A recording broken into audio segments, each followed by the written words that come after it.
Une rumeur circule depuis Bamako. Le président Goïta aurait quitté la capitale, en secret. Pendant ce temps, des forces inconnues venues du nord frappent fort, très fort. Et derrière ce chaos, un acteur inattendu tire les ficelles, l'Algérie. Ce que vous allez entendre peut changer votre vision de l'Afrique, pour toujours. Bienvenue sur Le Pouvoir en Lumière, là où l'on dévoile ce que les autres cachent. Likez cette vidéo pour qu'on puisse continuer à révéler la vérité. Abonnez-vous et activez la cloche pour ne rien manquer des vraies infos. Partagez cette vidéo avec ceux qui doivent se réveiller et commentez au fil de la vidéo. Votre avis compte et on lit tout. Il y a quelques années, personne n'aurait imaginé une telle scène. Un Mali en guerre, une Russie en perte d'influence et une Algérie qui avance ses pions, méthodiquement, silencieusement, mais avec une puissance nouvelle. Ce n'est plus une simple rivalité régionale. C'est une reconfiguration géopolitique historique. Et si tu ignores ce qui se joue ici, tu ne comprendras pas le nouvel ordre qui s'installe sur tout le continent africain. Car pendant que les caméras du monde se tournent vers l'Ukraine et Gaza, l'Afrique est en train de vivre un basculement invisible. Un basculement que seule une poignée d'initiés perçoivent. Commente, éclaire. Si tu sens que ce que cache cette histoire va bien plus loin que ce qu'on nous dit. Le Mali, autrefois symbole de résistance face à la France, se retrouve aujourd'hui isolé, encerclé et trahi. Les alliances qui semblaient solides commencent à se fissurer. Et ce n'est que le début.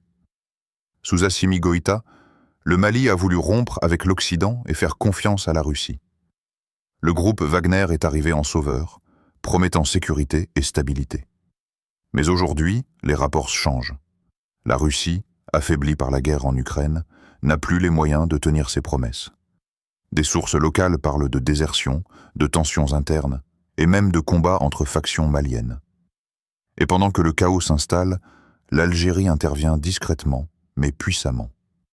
Pourquoi? Parce qu'Alger ne peut pas se permettre un effondrement du Mali à ses frontières, mais aussi parce qu'un vide de pouvoir est une opportunité.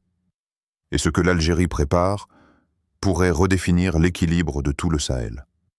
Commente, bombe si tu penses que cette situation cache un plan bien plus vaste. Des documents fuités parlent d'un accord secret entre Alger et Bamako. Mais personne n'en parle dans les médias traditionnels. Pourquoi? Selon plusieurs sources diplomatiques, l'Algérie aurait envoyé des conseillers militaires et du matériel stratégique au Mali, sous couvert d'aide humanitaire. Mais derrière cette opération, un but plus profond. Neutraliser l'influence russe avant qu'elle ne déstabilise le nord du pays. Pendant ce temps, Moscou tente de garder le contrôle. Mais ses agents sont rappelés, ses bases affaiblies, ses partenaires divisés. Et dans les coulisses, une guerre invisible s'installe, celle des renseignements, des alliances et du contrôle du Sahara. Ce que la majorité ignore encore, c'est que cette lutte n'est pas seulement géopolitique. Elle touche à des ressources, des routes commerciales et à un projet panafricain dont on ne parle jamais. Car un dossier classé « confidentiel défense » pourrait tout expliquer. Et il porte un nom, Projet MENA Horizon 2030.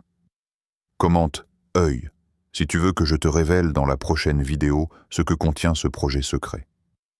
Ce que je vais te révéler maintenant n'a jamais été dit publiquement. Et c'est précisément pour ça que certains veulent faire taire ceux qui en parlent. Les images satellites montrent des mouvements inhabituels de troupes algériennes près de Tamanrasset, des bases temporaires, des convois logistiques et surtout une coordination silencieuse avec certains officiers maliens déçus de Moscou. Des sources du renseignement affirment que Goïta aurait quitté Bamako après une tentative de coup interne, orchestrée par un groupe pro-russe. Ce chaos a donné à l'Algérie le prétexte parfait pour intervenir, protéger la stabilité du Sahel. Mais la vérité est plus sombre. Alger veut reprendre le leadership africain et réduire l'influence russe à néant. Les experts parlent déjà d'un tournant historique, le retour d'une Afrique qui décide par elle-même sans tutelle extérieure. Mais cette indépendance a un prix. Et certains signes montrent que tout pourrait basculer dans la violence. Commente si tu crois que l'Afrique est à l'aube d'un renversement total. Ce n'est pas juste un conflit régional. Ce qui se joue ici pourrait décider de l'avenir énergétique et stratégique de l'Afrique entière. Avec le retrait progressif de la Russie, l'Algérie s'impose comme le nouveau centre de gravité du continent. Son influence s'étend, au Niger, au Tchad, jusqu'à la Libye. Et ce repositionnement inquiète les puissances occidentales. Car un axe africain autonome, sans la Russie ni la France, c'est une menace directe pour leurs intérêts. Les observateurs parlent d'un nouvel ordre africain, mais cet ordre pourrait aussi diviser entre les nations souveraines et celles qui resteront sous tutelle. Commente, si tu veux voir l'Afrique reprendre son destin en main, et si tout cela n'était qu'un message, un rappel brutal que l'Afrique ne sera jamais respectée tant qu'elle dépendra des autres. L'histoire se répète. Chaque fois qu'une nation africaine tente de se relever, les puissances étrangères interviennent. Mais cette fois, c'est différent, car ce sont les Africains eux-mêmes qui redessinent les frontières du pouvoir. L'Algérie, en agissant, envoie un signal fort. L'ère des marionnettes est terminée. Mais la question demeure, ce réveil mènera-t-il à la liberté ou à une nouvelle forme de domination? Commente, si tu crois encore à une Afrique unie et souveraine. Ce que nous voyons au Mali n'est pas un simple événement militaire. C'est le symptôme d'un continent en train de renaître ou de se déchirer. Alors, dis-moi, penses-tu que l'Algérie agit pour libérer l'Afrique ou pour la contrôler? Si cette vidéo t'a ouvert les yeux, ne fais pas défiler. Like, commente et partage. C'est ton soutien qui nous aide à combattre la machine médiatique et à faire grandir ce mouvement de vérité. Réveillons le monde ensemble.